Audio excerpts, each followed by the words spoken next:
सूझे ना डगरिया हम कैसे जइयो शिव गुरु जी। राते अंधरिया सूझे ना डगरिया हम कैसे जइयो शिव गुरु जी। India is the second largest producer of clay-fired bricks in the world, employing 15 to 20 million workers. However, it is the largest unregularized sector because 60% of the brick kilns are unregistered.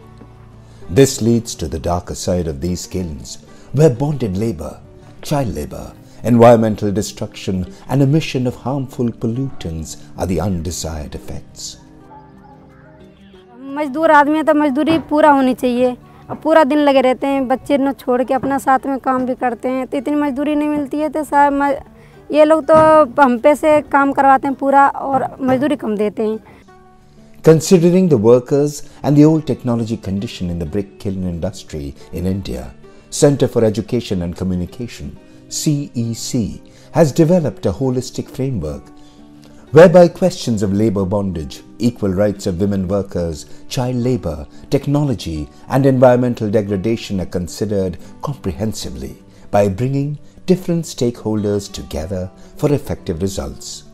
From 2016 onwards, CEC has been implementing a project called Empowering CSOs for Decent Work and Green Bricks in India's brick kilns. Empowering CSOs for Decent Work and Green Technology in the Brick Kilns of India, ये project हमारा 2016 से चल रहा है और इस project में हमें यूरोपियन यूनियन के फाइनेंशियल सपोर्ट से हमने जो काम किया वो दो हिस्सों में हम इसको देखते हैं।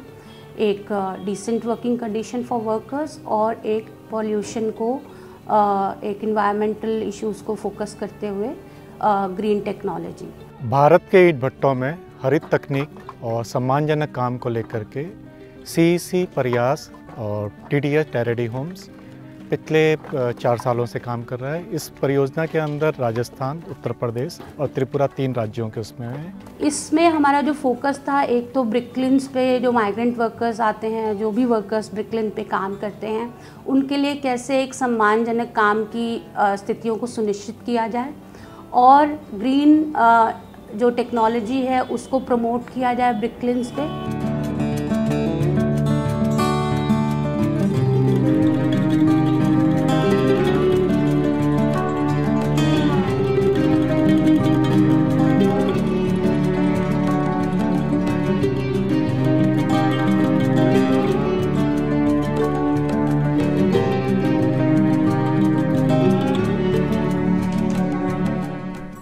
To achieve the objective of converting India's brick kilns into green technology, CEC identified and partnered with Prayag Clay Products, Varanasi, UP, because they had already been using green technology and also practicing decent working conditions in their workplace.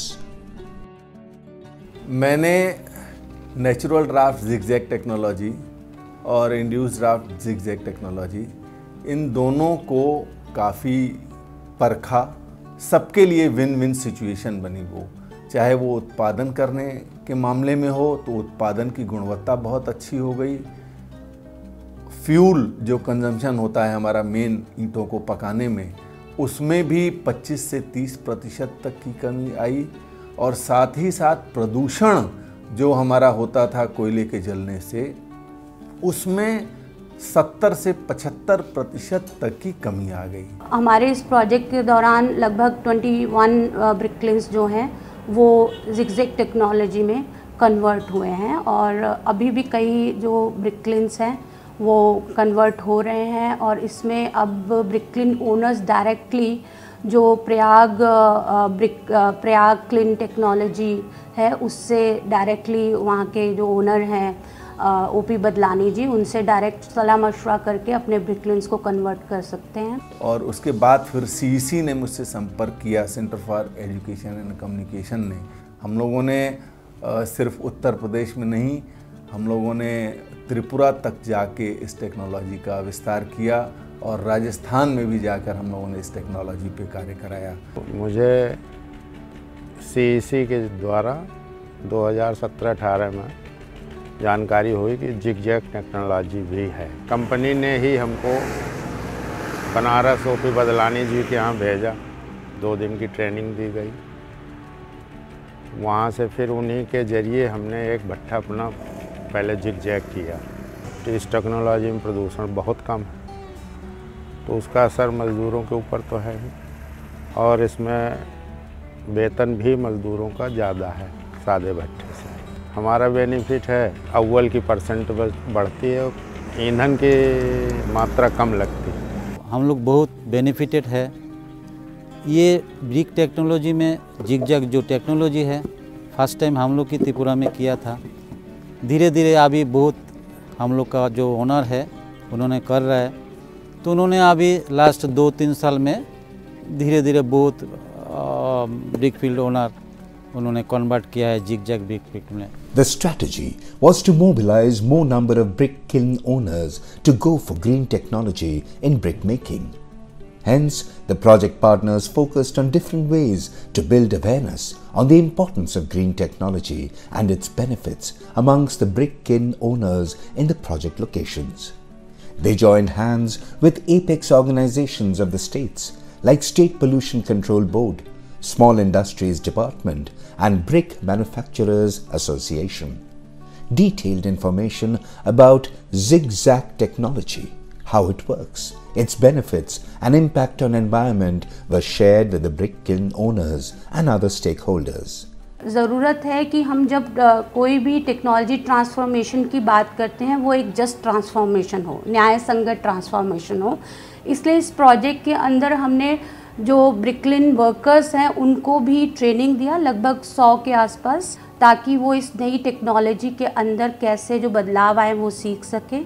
और इसका ये एक असर रहा कि अब वो एक बेहतर जो इन्वायरमेंट जहाँ पे ब्रिकलिन्स का है, ग्रीन ब्रिक्स का, जो कि उनके स्वास्थ्य के लिए बेहतर है, वहाँ पे वो काम कर सकते हैं। और साथ साथ इन ट्रेनिंग से उनके अपने इनकम सोर्सेस में भी एक बढ़ावा मिलेगा। 2017 আমি জিগজ্যাগ মানে বাট্টার ট্রেনিং নিয়েছি বেনারসে গিয়ে। তারপর ওখানে গিয়ে আমি 7 দিনের মাস্টার ট্রেনারের ট্রেনিং নিয়েছি। তারপরে আমরা ত্রিপুরাতে এসে বিভিন্ন ব্লক, বিভিন্ন গ্রামাঞ্চলে, এরপরে আমাদের যে আশেপাশে ইটভাট্টাগুলি আছে ওইগুলির মধ্যে আমরা 10টা ট্রেনিং দিয়েছি। আমরা তো জিগজ্যাগ বাট্টার ট্রেনিং করছি। ট্রেনিং করে কীভাবে ইট তৈরি হয় এটা আমরা শিখছি। মানে এই আশাতে আছি যে আগে যে কাজটা করছি ওখানে যাচ্ছে মানে আরও অনেক কিছু শিখতাম পারছি, এটাই আমার লাভ হয়েছে। মানে এটা ওখানে চাইতেছি যে আমি যদি কোনখানে মানে কাজটা পাই যে 2টা পয়সা ইনকাম হবে একটু বেশি। So we also Tripura State Pollution Control Board encourages the bricklin industry to adopt that technology. So we the Pollution Control Board we are planning to give some incentives as well as fiscal incentives so to the bricklin owners who are willing to convert their old technology into the zigzag technology. इसके अंदर जैसे कि ये CSOs के साथ एक capacity building का काम की बात जो हम करते हैं, उसमें एक हिस्सा ये भी है कि जब हम किसी बदलाव की बात करते हैं तो डिफरेंट स्टेक होल्डर्स से वो एक डायलॉग हमने रखा, और हमने सरकारी विभागों से भी जो इस संदर्भ में मददगार हो सकते हैं उनके साथ बातचीत की। और उत्तर प्रदेश और त्रिपुरा दोनों में ही जो पॉल्यूशन कंट्रोल बोर्ड है उनका हमें काफ़ी सहयोग मिला, और वहाँ पे अब ये स्थिति है कि पोल्यूशन कंट्रोल बोर्ड और ब्रिकलिन ओनर्स एक समन्वय में काम कर रहे हैं, कोऑर्डिनेशन के साथ इन मुद्दों को लेकर के काम कर रहे हैं। The most significant initiative of this project was to involve and mobilize the civil society organizations into the area. क्योंकि CSC यहाँ जनपद में हमारे काफ़ी समय से ईंट भट्टे मजदूरों पर काम कर रहा है, और शुरू से ही यहाँ पर CSO को भी बीच में तमाम तरह के कार्यक्रमों को CSC ने जोड़ा था। एक समझ बनी CSO के भी कि जो भी CSC कर रहा है ईंट भट्टे मजदूरों के साथ, हम उन्हें अपने एजेंडे में कैसे लें। CSOs are the most important stakeholders of the project. In order to enhance and strengthen the capacities of CSOs and ensure decent work conditions for brick kiln owners, several capacity building and mobilization initiatives were undertaken into the project. 2 বছর আগে আমি সিএসসির সাথে একটু আমাদের আদান প্রদান হয়েছে এবং কিছু ট্রেনিংয়ে ওরা আমাকে ইনভাইট করেছিল। আমি 3টে ট্রেনিং আমি অ্যাটেন্ড করেছি। ফার্স্ট ট্রেনিং, তারপরে রিফ্রেশার ট্রেনিং আরও 2টো অ্যাটেন্ড করেছি। ওই ট্রেনিংগুলোতে সিএসসি এবং দিল্লি থেকে যারা রিসোর্স পার্সন এসেছিল ওরা ক্লিয়ারলি আমাদেরকে কিছু রাইট সম্বন্ধে আমাদেরকে অবগত করেন।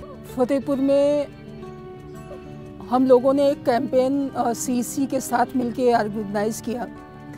कल्पना थी कि जनपद में 350 से ज़्यादा जो ईंट भट्टे हैं उसमें जो बच्चे हैं वो जो ईंट बने वो बाल श्रम से मुक्त ईंट का निर्माण हो। और इसके लिए मैं थैंक्स बोलना चाहता हूँ सभी साथी संस्थाओं का, जिसमें जमरावा महिला मंडल दल, वंशिका, प्रयास, मानव विकास समिति, सारथी, बहुत सारी संस्थाएं जिन लोगों ने कदम से कदम मिलाकर के इस पूरे कैंपेन को किया। अगर डिसेंट वर्क की परिस्थितियां सुनिश्चित होती हैं तो उनका पीढ़ी दर पीढ़ी काम से बाहर निकलने का एक रास्ता तैयार होता है। उसी प्रयास में मथुरा के ज़िले में लगभग 2017 से सीईसी काम कर रही है और इस काम के उसमें यहाँ पर हम लोग सिविल सोसाइटी ऑर्गेनाइजेशंस के साथ मिल करके, ब्रिकलिन ऑनर्स के साथ मिल करके और सिविल गवर्नमेंट मशीनरी के साथ मिल करके काम कर रहे हैं। महिलाओं के लिए भी जो सम्मान जनित मजदूरी नहीं मिलती थी वो भी अब मिलने लगी है। महिलाओं को जो टीकाकरण, रहने की व्यवस्था नहीं थी वो अब रहने की भी व्यवस्था होने लगी है। सीईसी की जो कार्य योजना है उसके अंतर्गत लखनऊ में भी एक सेमिनार में मुझे जाने का अवसर मिला था। वहाँ मुझे इसका कार्यक्रम का मतलब समझ में ज़्यादा आया कि इनकी जागरूकता और वेलफेयर के लिए जो ये काम कर रहे हैं वो बहुत सराहनीय है। इस प्रोजेक्ट के डिसेंट वर्क कंपोनेंट के तहत हमने जहां एक तरफ जो वर्कर्स हैं उनको लेबर कलेक्टिव्स के साथ जोड़ने की प्रक्रिया चलाई, उनको BOCW में रजिस्ट्रेशन का काम किया और जो माइग्रेंट वर्कर्स थे उनके बच्चों को अल्टरनेटिव शिक्षा जो है उसके साथ जोड़ने का काम किया। शुरुआत में हम लोगों ने यहाँ पे चूँकि बच्चों के जो पढ़ाई का वो था काफ़ी बड़ा एक वो था, तो चूँकि ये सारे काम परिवार की सारे के सारे लोग परिवार के साथ आते हैं तो परिवार के साथ आने में उन बच्चों का जो भी एक रेगुलर पढ़ाई होती है वो पढ़ाई अक्सर छूट जाती है। तो उस प्रयास के अंदर हमको जो छोटी सी सफलताएं जो हमको इस क्षेत्र में मिली हैं वो ये है कि कुछ जगह पे पहले हमें शुरुआती दौर के अंदर हम लोग खुले में स्कूल चलाते थे। अभी पिछले 1 साल से हमको यहाँ पे कुछ भट्टे मालिकों ने बच्चों को पढ़ाने के लिए कमरे बना के दिए हैं। मैं सीईसी से जुड़ने के बाद मुझे काफ़ी प्रेरित किया उन्होंने कि लेटरिन होनी चाहिए, बाथरूम होनी चाहिए, लेबर के लिए पेयजल अच्छा होना चाहिए, शिक्षा होनी चाहिए, स्वास्थ्य के लिए भी उन्होंने बोला स्वास्थ्य अच्छा होना चाहिए। तो मैंने बहुत कुछ उनसे प्रेरित होके एक बच्चों के लिए 2 कमरे बनवाए शिक्षा के लिए और डॉक्टर भी आते हैं देख रेख करने के लिए। तो मेरे यहाँ सभी लोग खुश हैं, लेबर मेरे यहाँ खुश है। Numbers matter. So during the project period, more than 60 CSOs and worker leaders have been identified from the project locations of Uttar Pradesh, Tripura, Rajasthan, Bihar, Jharkhand, Chhattisgarh, Orissa, to be part of the training of trainers, TOT, in decent work. The aim was to conduct mobilization drives to increase enrollment of workers in the collective and to promote decent work conditions in the kilns. In the project year, efforts were also made to get women workers to focus on their rights. The corner meetings were held with female workers to address their health issues and educate them to become independent. Self-help groups took on the mantle of ensuring that women stayed fit and worked hand in hand with their male counterparts. CEC की तरफ से हमको ये जानकारी मिली है कि हमारे लोगों का ईंट भट्टा के मजदूरों का कोई पंजीकरण नहीं था। जैसे नरेगा का काम करती थी औरतें, उनका भी कोई पंजीकरण नहीं था। जब यहाँ हमें जानकारी सीईसी के माध्यम से मिली कि ये पंजीकरण फतेहपुर में होते हैं तो हम लोगों ने पंजीकरण करवाया अपना सब मजदूरों का, जितने ईंट भट्टा मजदूर हैं, नरेगा मजदूर हैं, उनका पंजीकरण हुआ। पंजीकरण के बाद हमें योजना के लाभ के बारे में नहीं पता, सीसी की संस्था के माध्यम से हमें योजनाओं का लाभ हुआ। Bricks are the stepping stones to making bigger buildings, and the project understood that the workers were the real bricks, and ensuring the advent of decent work and green technology would help build a stairway which literally touched the sky.